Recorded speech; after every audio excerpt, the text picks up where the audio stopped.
Now let's see how we can quickly navigate around in the File Explorer. I have bound Command B to open up Sidebar and Command H to put the focus on the File Explorer. And once the focus has been on the File Explorer, I can use Vim motion keys to navigate around in this Explorer. By default, to go down we have to press J, and to go up we have to press K. But once again, I have redefined default Vim motion keys, so for me, I have to press K to go down and L to go up. And to quickly jump to the beginning of the File Explorer, we have to press G twice. Or to go to the very bottom of this Explorer, we have to press Shift G.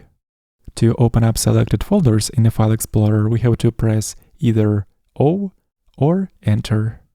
But if we're gonna press Enter while having some file selected, we're gonna open up this file.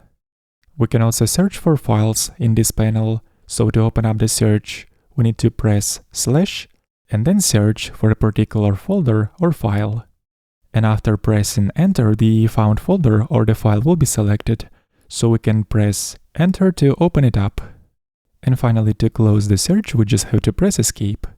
So in this lesson, we have explored how we can quickly navigate around in the File Explorer by using Vim bindings.